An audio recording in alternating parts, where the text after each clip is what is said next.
ಎಲ್ಲರಿಗೂ ನಮಸ್ಕಾರ. ನಾನು ಯುವಜನತೆಗೆ ಪ್ರೇರಣೆಯಾಗುವಂತಹ ಸ್ವಾಮಿ ವಿವೇಕಾನಂದರ ನುಡಿಮುತ್ತುಗಳ ಬಗ್ಗೆ ತಿಳಿಸಿಕೊಡುತ್ತೇನೆ. ಇವರ ಈ ಮಾತುಗಳನ್ನು ಕೇಳಿ ಜೀವನದಲ್ಲಿ ಅಳವಡಿಸಿಕೊಳ್ಳಿ. ಸಾಧ್ಯವಾದರೆ ಸಹಾಯ ಮಾಡಿ, ಇಲ್ಲದಿದ್ದರೆ ಕೈಕಟ್ಟಿಕೊಂಡು ಸುಮ್ಮನೆ ನಡೆಯುವುದನ್ನು ನೋಡುತ್ತೀರಿ. ನಿಮಗೆ ಸಹಾಯ ಮಾಡಲಾಗದಿದ್ದರೆ ನೋಯಿಸಲು ಪ್ರಯತ್ನಿಸಿದಿರಿ ಎಂದು ಸ್ವಾಮಿ ವಿವೇಕಾನಂದವರು ಹೇಳಿದ್ದಾರೆ. ನಿರಂತರ ಉರಿಯುವ ಸೂರ್ಯನನ್ನು ನೋಡಿ ಕತ್ತಲು ಹೇಗೆ ಭಯಪಡುತ್ತೋ ಹಾಗೆ ನಿರಂತರ ಕಷ್ಟಪಡುವ ವ್ಯಕ್ತಿಯನ್ನು ನೋಡಿ ಸೋಲು ಕೂಡ ಭಯಪಡುತ್ತೆ. ಎದ್ದೇಳಿ, ಕಾರ್ಯೋನ್ಮುಖರಾಗಿ.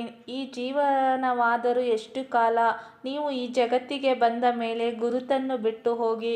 ಅದಿಲ್ಲದಿದ್ದರೆ ನಿಮಗೂ ಮರ ಕಲ್ಲುಗಳಿಗೂ ಏನು ವ್ಯತ್ಯಾಸ? ಅವು ಅಸ್ತಿತ್ವಕ್ಕೆ ಬರುತ್ತವೆ, ನಶಿಸಿ ನಿರ್ನಾಮವಾಗುತ್ತವೆ. ಸೌಂದರ್ಯಕ್ಕೆ ಬಹಳ ಬೇಗ ಮರುಳಾಗಿ ಬಿಡುತ್ತೇವೆ. ಆದರೆ ಬಾಳಬೇಕಾಗಿರುವುದು ವ್ಯಕ್ತಿತ್ವದ ಜೊತೆಗೆ ಎಂಬ ವಾಸ್ತವವನ್ನು ಮರೆತು ಬಿಡ್ತೇವೆ. ಕಾಲ ಕೆಟ್ಟಿತೆಂದು ಜನ ಹೇಳ್ತಾರೆ, ಆದರೆ ಕಾಲ ಯಾವತ್ತೂ ಕೆಡುವುದಿಲ್ಲ. ಕೆಡುವುದು ಜನರ ನಡತೆ, ಆಚಾರ, ವಿಚಾರ ಮಾತ್ರ. ಹೆಚ್ಚು ಹಣ ಸಂಪಾದಿಸುವ ಭರದಲ್ಲಿ ನಿಮ್ಮ ಮನೆ, ಕುಟುಂಬ ಮತ್ತು ಆರೋಗ್ಯವನ್ನು ನಿರ್ಲಕ್ಷಿಸಬೇಡಿ. ಹಣ ಎಂಬುದು ಶಾಶ್ವತವಲ್ಲ.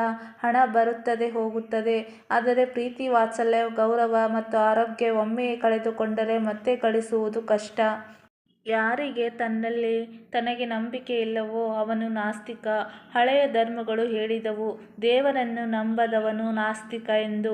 ಹೊಸ ಧರ್ಮವು ಹೇಳುತ್ತದೆ, ಯಾರಿಗೆ ತನ್ನಲ್ಲಿ ನಂಬಿಕೆ ಇಲ್ಲವೋ ಅವನು ನಾಸ್ತಿಕ ಎಂದು ಸ್ವಾಮಿ ವಿವೇಕಾನಂದವರು ಹೇಳಿದ್ದಾರೆ. ಶತಮೂರ್ಖ ಕೂಡ ತನ್ನ ಹೃದಯಕ್ಕೆ ಹತ್ತಿರವಾದ ಕೆಲಸವನ್ನು ಸಾಧಿಸಬಲ್ಲ. ಆದರೆ ಮಾಡುವ ಕೆಲಸವನ್ನು ತನ್ನ ಅಭಿರುಚಿಗೆ ತಕ್ಕಂತೆ ರೂಪಿಸುವವನು ಮಾತ್ರ ಬುದ್ಧಿವಂತ. ಹೇಡಿಗಳು, ಬಲಹೀನರು ಮಾತ್ರ ಪಾಪವನ್ನು ಮಾಡುವುದು ಮತ್ತು ಸುಳ್ಳು ಹೇಳುವುದು ಎಂಬುದನ್ನು ನೆನಪಿನಲ್ಲಿಡಿ. ಧೀರರು ಯಾವಾಗಲೂ ನೀತಿವಂತರಾಗಿರುತ್ತಾರೆ. ಧೀರರಾಗಿ, ನೀತಿವಂತರಾಗಿ, ಸಹಾನುಭೂತಿಯುಳ್ಳವರು ಆಗಿರುತ್ತಾರೆ ಎಂದು ವಿವೇಕಾನಂದವರು ಹೇಳಿದ್ದಾರೆ. ದೈಹಿಕವಾಗಿ ಮತ್ತು ಮಾನಸಿಕವಾಗಿ ಪರಿಶುದ್ಧನಾಗೇ ಇರದಿದ್ದರೆ ಅವನು ದೇವಸ್ಥಾನಕ್ಕೆ ಹೋಗುವುದು ಮತ್ತು ದೇವರನ್ನು ಪೂಜಿಸುವುದು ಯಾವುದೇ ಆಗಲಿ ಪ್ರಯೋಜನಕ್ಕೆ ಬಾರದು. ಪರಿಸ್ಥಿತಿಗಳನ್ನು ಉತ್ತಮಪಡಿಸಲು ಆಗುವುದಿಲ್ಲ, ಆದರೆ ಅವುಗಳನ್ನು ಬದಲಾಯಿಸುವುದರಿಂದ ನಾವು ಉತ್ತಮರಾಗುತ್ತೇವೆ. ಮೊದಲು ಆಳಾಗುವುದನ್ನು ಕಲಿಯಿರಿ, ಆಗ ನಾಯಕನ ಅರ್ಹತೆ ತಾನಾಗಿಯೇ ಬರುತ್ತದೆ. ವಿವೇಕಾನಂದವರು.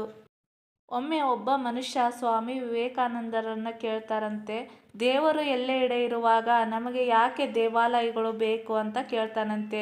ಅದಕ್ಕೆ ವಿವೇಕಾನಂದವರು ಏನು ಹೇಳ್ತಾರೆ ಅಂದರೆ, ಗಾಳಿ ಎಲ್ಲೆಡೆ ಇದೆ, ಆದರೆ ಅದನ್ನು ಅನುಭವಿಸಲು ನಮಗೆ ಫ್ಯಾನ್ ಯಾಕೆ ಬೇಕು ಅಂತ ಹೇಳ್ತಾರಂತೆ. ಈ ವಿಡಿಯೋ ನಿಮಗೆ ಇಷ್ಟವಾದಲ್ಲಿ ಒಂದು ಲೈಕ್ ಕೊಟ್ಟು ಸಬ್ಸ್ಕ್ರೈಬ್ ಮಾಡಿ ಪ್ಲೀಸ್.